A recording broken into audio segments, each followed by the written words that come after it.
TG Geeks, episode 18, April 13th, 2015. Oh my gosh, Friday the 13th came on a Monday this month.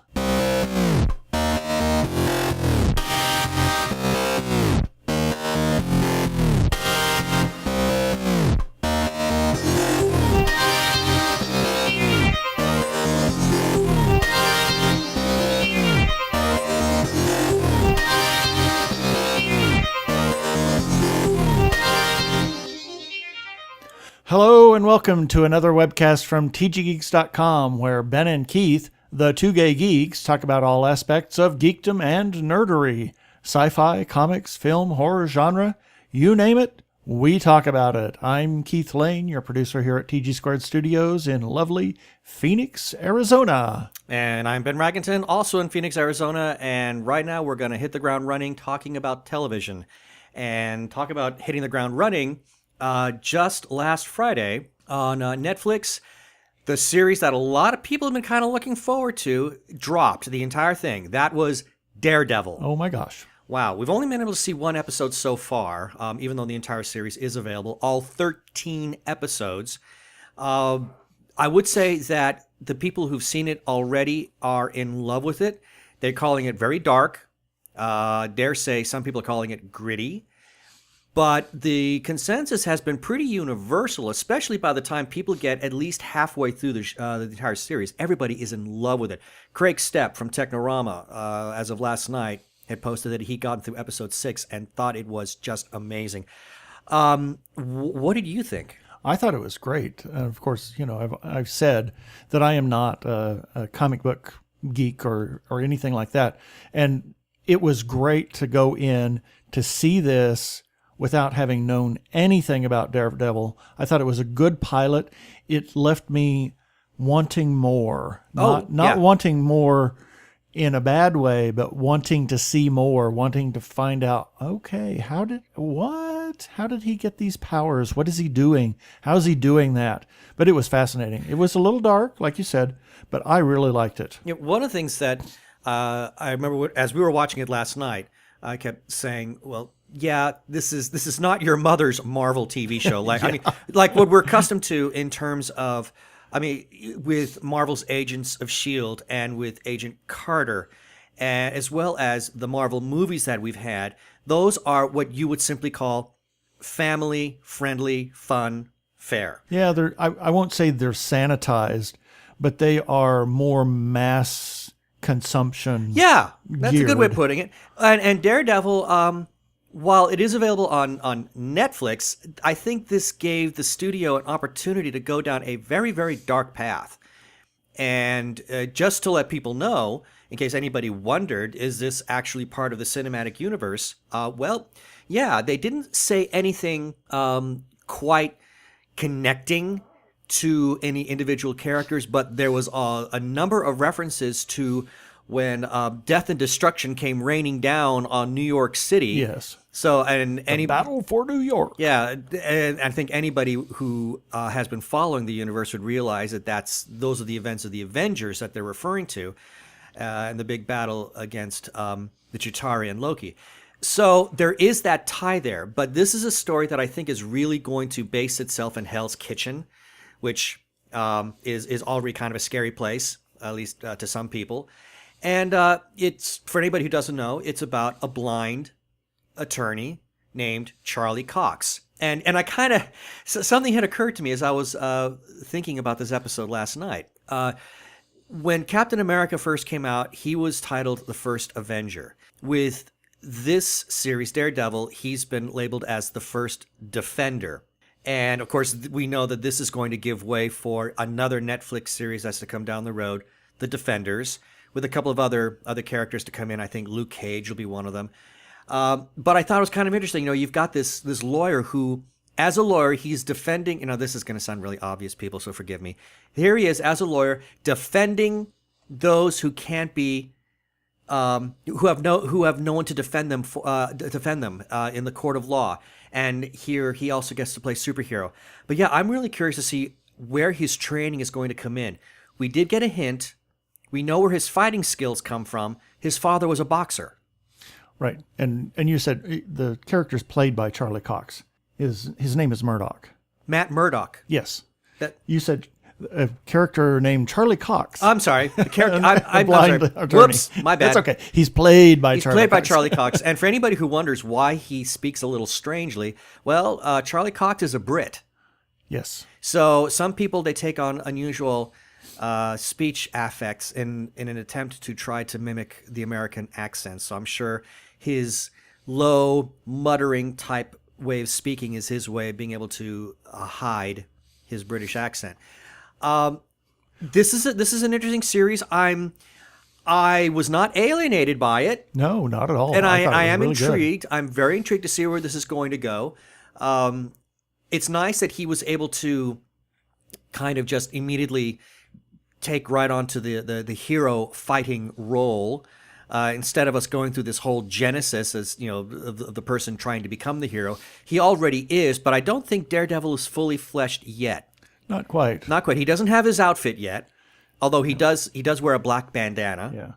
Yeah. One of the interesting things, though, you were talking about this last night, and of course, IMDb gives away a little spoiler about who the big bad is in the series, and it's right out of the Marvel universe too. So, Kingpin. So that could be interesting. Yeah, it'll be very interesting to see where this goes. I did see somebody post, I think it was Arkle posted, that he liked the representation of Kingpin, or somebody said that. I think it was Arkle. Yeah, he'll be played by Vincent D'Onofrio, and what I've seen of him in just a few trailers and YouTube videos, he looks like he's pretty much right out of the comic book. I was very, very pleased. So it'll be interesting to see how this series is going to integrate, this one and future Netflix shows, how this will integrate with the rest of the Marvel Cinematic Universe. I mean, Kevin Feige is always saying it's all connected, and this is part of the greater Marvel universe. So Right. I'm fascinated to see where this is all going to go. Could be very interesting. So sticking with the whole Marvel thing, Marvel Agents of S.H.I.E.L.D. has just announced that they're going to be doing, they're looking at a spinoff. It's right now in very much early development. The project it's in very early stages right now. It does not have a proposed premiere date yet, nor are there any plans for specific characters to lead this potential show. But S.H.I.E.L.D.'s executive producer Jeffrey Bell and the writer Paul, and forgive me, I'm going to mangle this name, Zebzewski. They're the ones who are developing this show. Inhumans. Well, maybe. Well, let's hang on a minute. I mean, it's what has been first reported is that the new show, it would not be introduced as a planted spin-off during Agents of S.H.I.E.L.D., meaning this would not be maybe like a backdoor pilot. But upcoming storylines in the current series will be utilized to set up the spin-off, as if this show ends up being green-lit. So the theme should be clear by the end of this Agents season. And of course, right now, Agents of S.H.I.E.L.D. is in its second season. It's not been renewed by ABC, but ABC tends to announce all their renewals during the upfronts in May. So it's too early to start panicking people. And from what I understand, ABC absolutely loves the show as it is. More Marvel. So you're saying Inhumans. That's what a lot of people are saying, that maybe this is a good chance for Inhumans. I'm kind of going in a different direction. I want to say, I'm going to say this again, I'm kind of looking at Agents of S.W.O.R.D. Well, yeah, that could be interesting. Because the only having two series, maybe that's going to be the summer series. It might be. That's a good possibility, with Agent Carter possibly serving as a miniseries during winter break. Maybe Agents of S.W.O.R.D. would serve as the summer replacement. Yeah. So that way ABC or Marvel could at least have a continual presence on TV. Presence on television in terms of their Marvel properties. And especially since there's technically no quote-unquote seasons anymore for television, because 90% of, well, I won't say 90%, 90% in this household records everything and watches it delayed. We very rarely watch anything live due to several reasons. Number one, if I'm traveling for work, we record it and watch on the weekend. And sometimes our digital antenna decides to fritz out exactly when one of our programs starts. Yeah, so we're forced to kind of wait till the next day for it to show up on Hulu. So yeah, that's kind of an annoyance. Now, as far as it being Inhumans, well, that's what a lot of people are thinking. But given the fact that we've got an Inhumans movie, well, that's still a couple of years away. Maybe. It's hard to say right now. I mean, no one knows anything about what the premise is going to be. Yeah. So it'll be very interesting to see where that'll all go. Could be interesting. Now, you had kept saying more Marvel, more Marvel, more Marvel. Well, just a couple of days ago, Robert Downey Jr., he was supposed to make a quote-unquote huge announcement about the Avengers on Good Morning America. Well, that huge announcement everybody thought was going to be about Avengers. No, it's not. It's yet another entry into the Marvel Cinematic Universe, but it's going to be an animated series. Really? We know very little about it, except that it's something that's going to be part of this greater cinematic universe that's being held by Kevin Feige. What? It could be interesting. I think that technology has come along so far that animated, when you think animated and you go back to the age of Marvel in animated series, so like the old 60s, Spider-Mans 70s, and things like that. It was really cheesy, but I think that animation today, it could really push the envelope. Well, not only that. I mean, they could write or at least animate some very good characters, but I think now story writing make it. So you just hit on it when you were talking about how they were kind of cheesy. I mean, those cartoons at the time, and they were cartoons. They were marketed for Saturday mornings for kids, right? So that mom and dad could sleep in and be undisturbed. And now that entire age demographic has so expanded. I mean, a couple of years ago, you and I were very much addicted to Tron Uprising.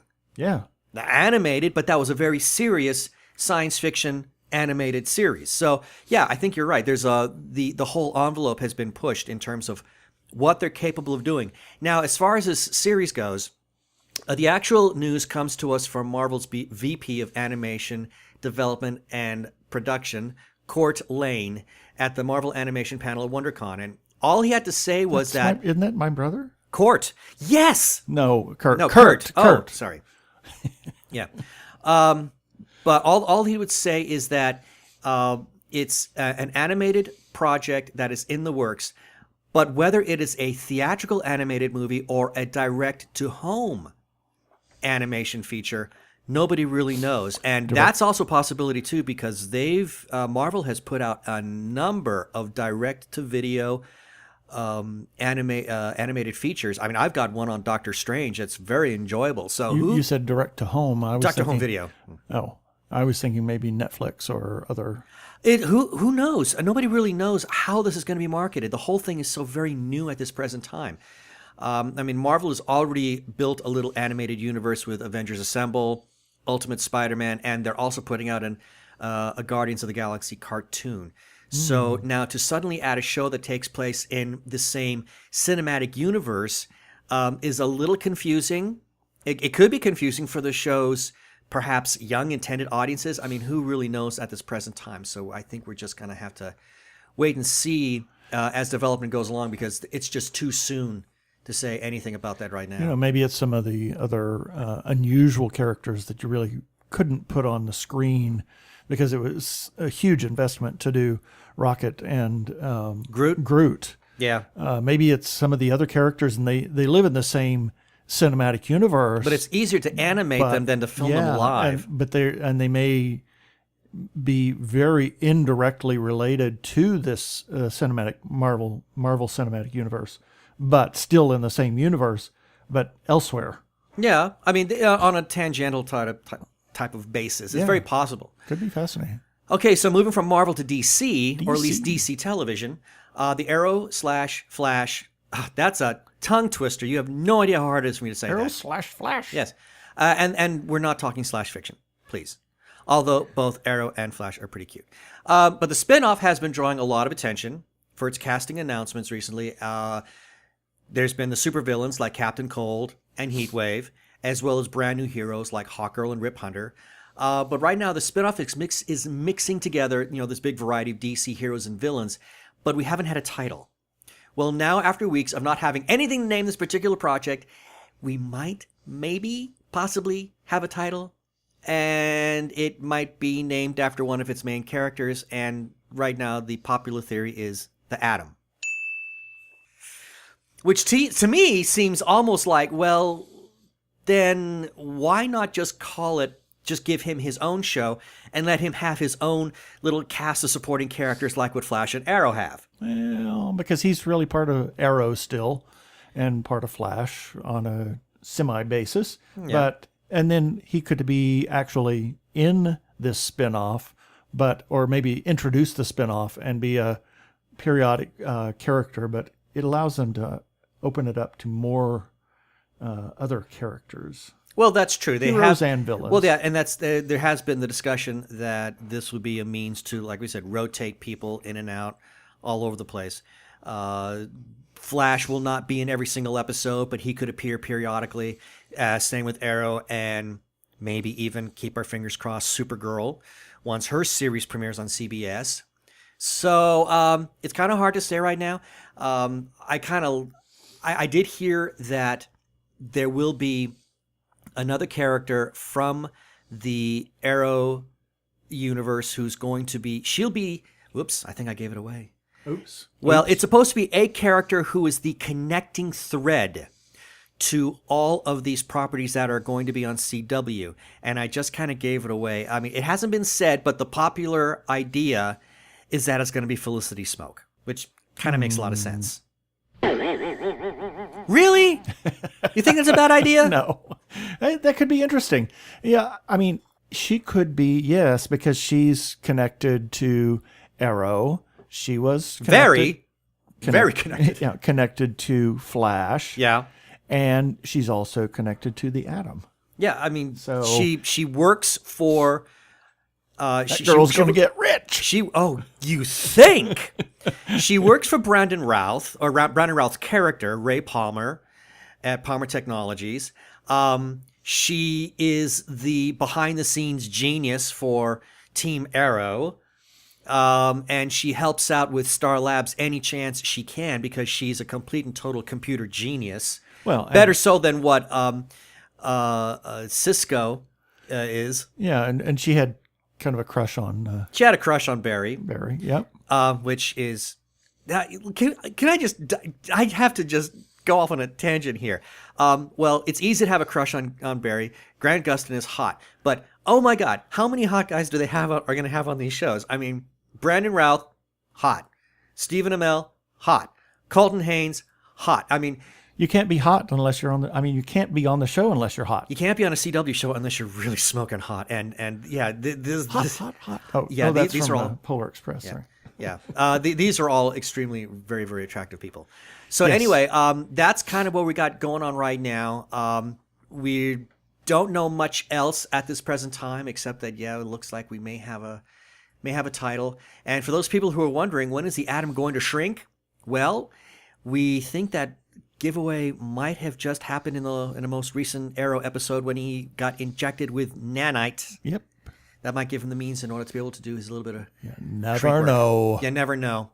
So I kind of wonder where that's all going to head. So now, last but not least, Game of Thrones. Game of Thrones. What's that? Well, That's a piddly show on HBO. Yeah. That we now have access to. Yes. Without cable. We have HBO now, so we can actually watch it. But can we watch it live? Yeah. Well, we should be able to, because it's on Apple TV. It's not. We're not on the digital antenna. But is it like Hulu Plus? I hope not. Because that means we won't be able to watch it live. We'd have to watch it the next day. I don't know. That's a good question. I just thought about that. No, I have to do some research on that. Huh. So anyway, yes, Game of Thrones is. If we can't watch it live. Ouch! Ouch! Ouch! So at the time this episode has dropped, our show here, Game of Thrones will have already premiered.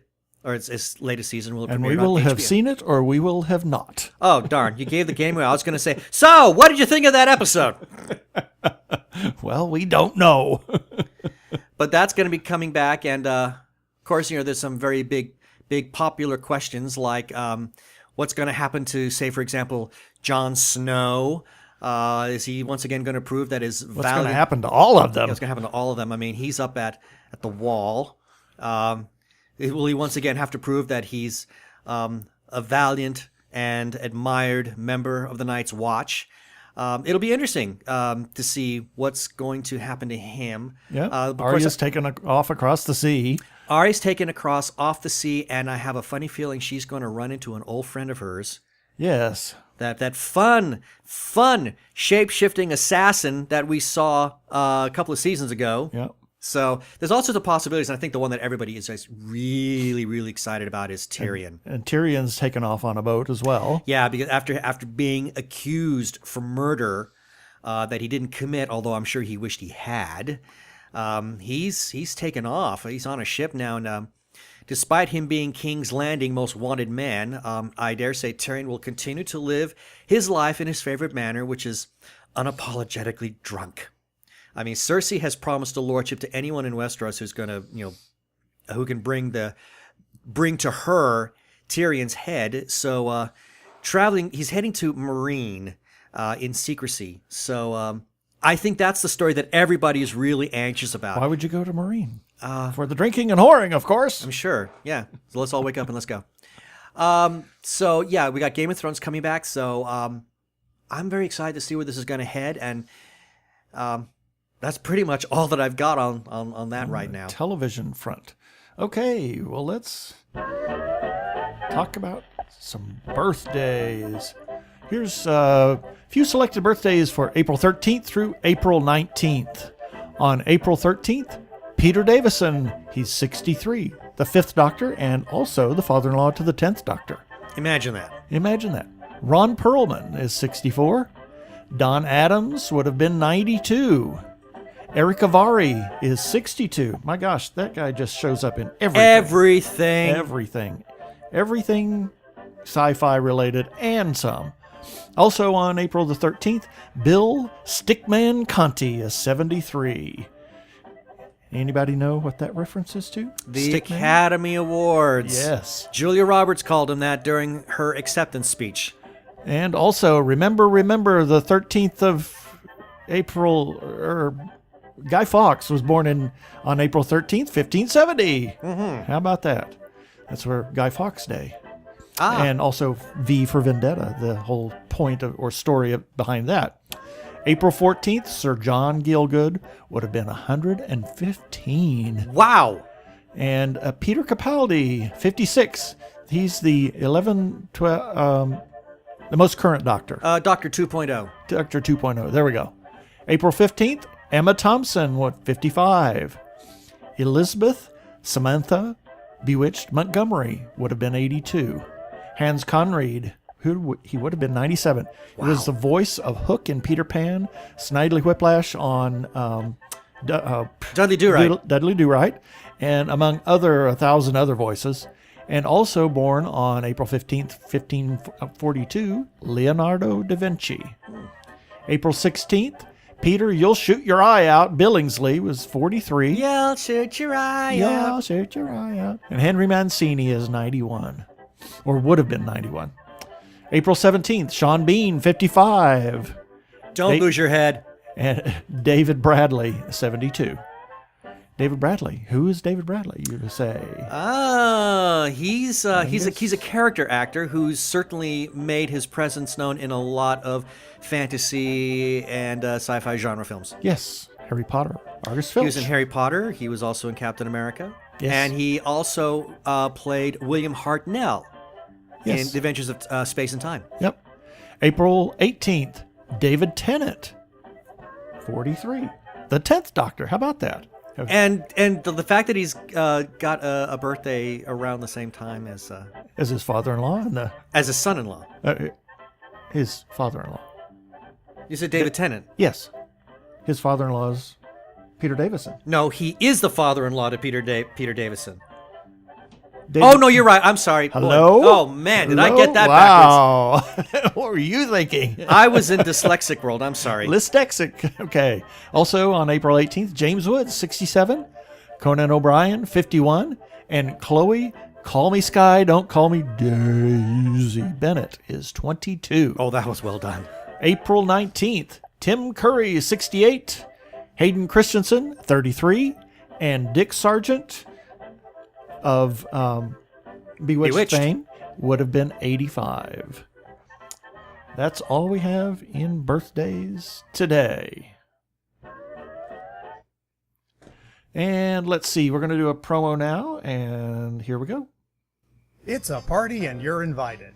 I'm Tim Calloway, your host and keeper of the Mouse Castle Lounge. Your weekly dose of news, commentary, and interviews from the world of Disney, served up with your favorite tasty beverage. Drop by and see us at themousecastle.com or just look for the Mouse Castle on Facebook. It's good times and great conversations about the house that Mickey built. By the way, did you know that Walt Disney's favorite drink was a Scotch Mist? I'm more of a martini man myself. We'll see you soon at the Mouse Castle Lounge.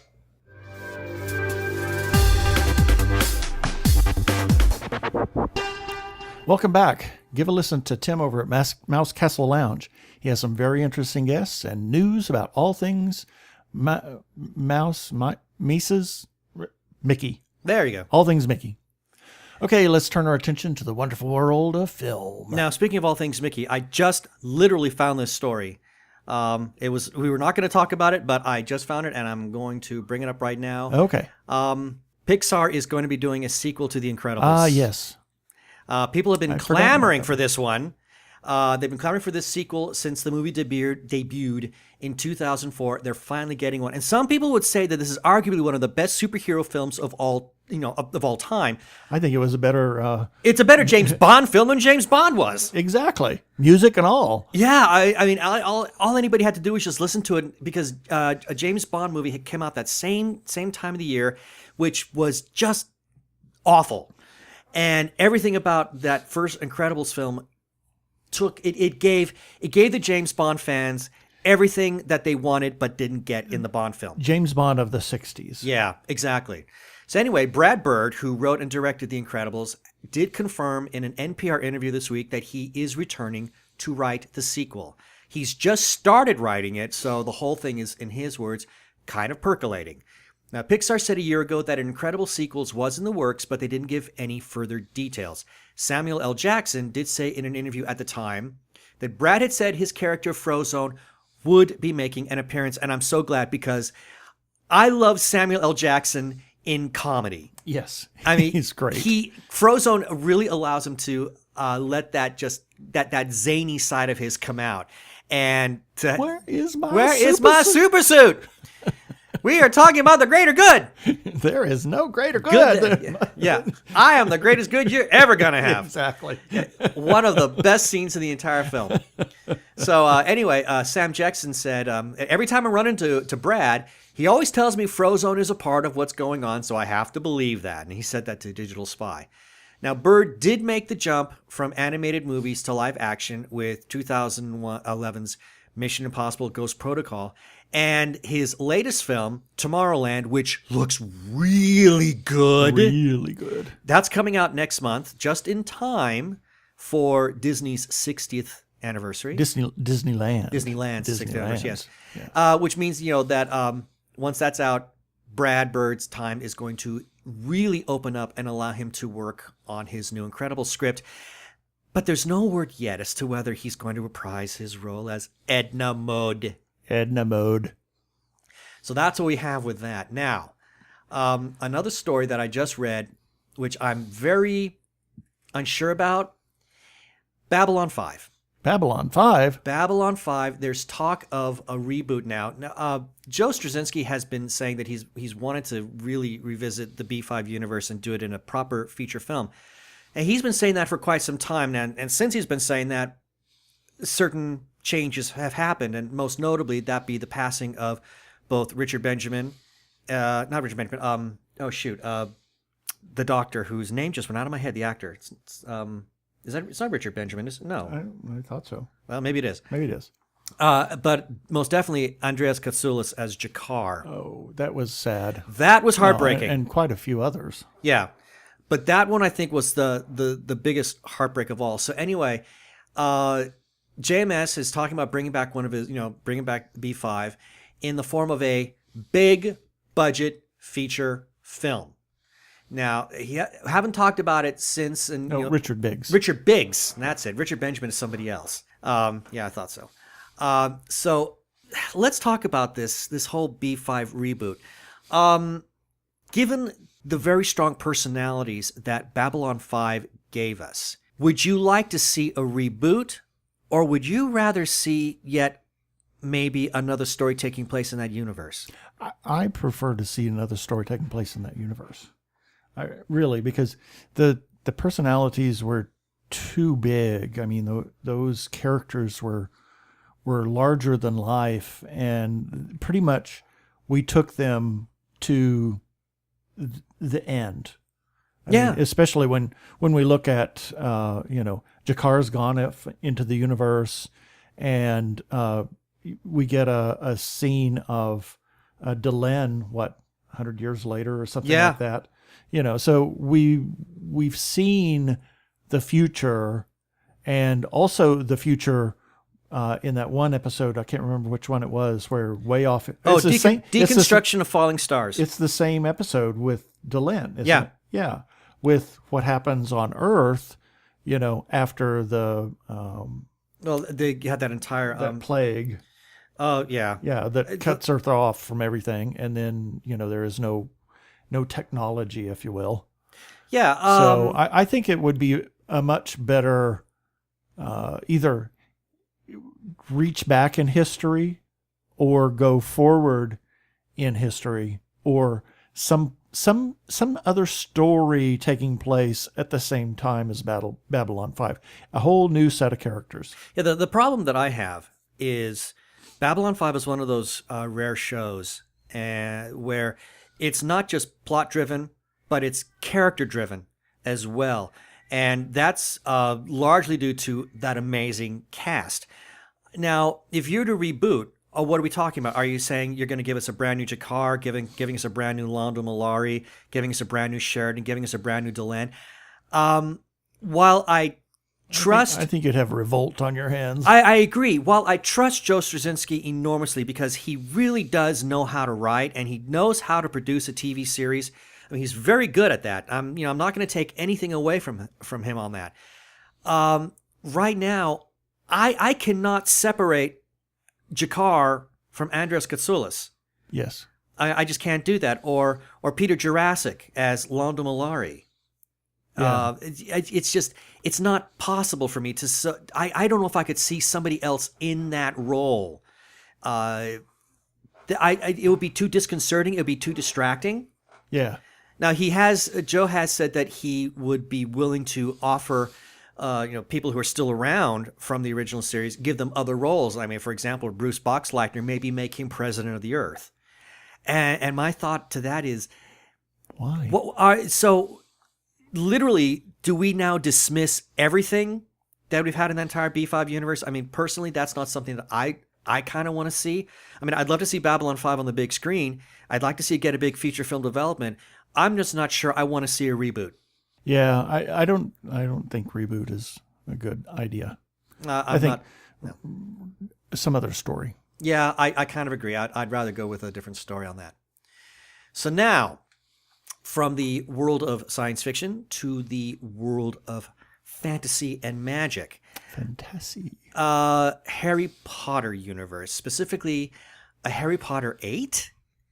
Now, Harry Potter 8. Yeah, an 8th book. Now, J.K. Rowling has been teasing of a new book sequel. This was off the Hollywood Reporter, and this is what it pretty much says. Now, according to Hollywood Reporter, J.J. has said, "Never say never again" might be the informal Scottish national motto. It was that was the title that was given to the 1983 James Bond movie that brought Sean Connery back for one more time. So now in an interview with Matt Lauer on the Today Show, Rowling had teased, "I always said never say never about an 8th Harry Potter book." She added, "I've always said I'm not going to say I definitely won't because I don't see why I should say that. It's my world. I might choose to step back into it. And I am stepping back into that world, writing the script for Fantastic Beasts and Where to Find Them. Mm-hmm. But before everybody gets excited, she did continue with this. But I think Harry Potter 8, as in what happened next to Harry, Ron, and Hermione, I don't think that's going to happen. Oh. So it looks like she's really going to stick with the Fantastic Beasts and Where to Find Them. She's right now working on a script for that particular story. This movie is going to be a trilogy. Oh, dear. She's actually working on a trilogy for this. And the film is going to focus on Newton Scamander, who is the putative author of the textbook Fantastic Beasts and Where to Find Them. What is interesting is that they've already cast somebody to play the part. Oscar-winning Eddie Redmayne, who won the Academy Award for playing Stephen Hawking last year. He's been pretty much pegged to take on the role of Newton Scamander. Now, Rowling is currently in New York to promote Lumos, a new charity for children and orphanages. She said the inspiration for the organization came from the time she saw a photo of a boy who appeared to be caged. She admitted she wanted to look away, but that made her ashamed of herself. So she's right now using a lot of her Potter influence to help those kind of children in need at this present time. So that's, I kind of like the idea of JK, not wanting to revisit Harry himself. I think that story's done. Yeah. But it's, as we kind of just pointed out with the Babylon 5 series, that's a very, very big world. And I'm sure there are a lot of different directions that a person can go with in terms of that entire universe. So I think the idea of her maybe looking at other side stories, I think that's a pretty good idea. Yeah, could be. So that's what I got on Harry Potter. Sounds interesting. Yes. Okay, let's see. This little tidbit. Ladies and gentlemen, boys and girls, yes, the Star Wars universe has now been released digitally in the cloud, available from several services, and it is yours to own right now for only $89.99. But wait, there's more. New, never-before-seen bonus material. And if you order in the next 3 minutes... What? No, this isn't a commercial. Sorry. Seriously now, one thing that some may have noticed is the change in the fanfare over the Lucasfilm logo. Now that Disney owns what is or was Lucasfilm, it has changed that iconic opening. Some of us who remember when Star Wars was originally released in theaters were awed by the intro starting with the Alfred Newman 1933 version of the 20th Century Fox fanfare.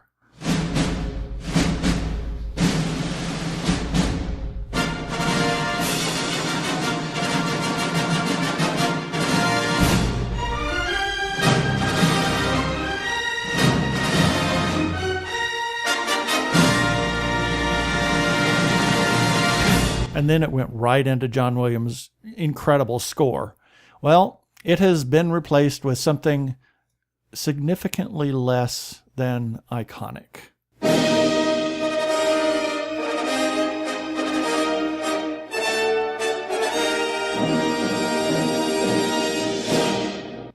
Really? That's just depressing. That's kind of like MGM replacing Leo the lion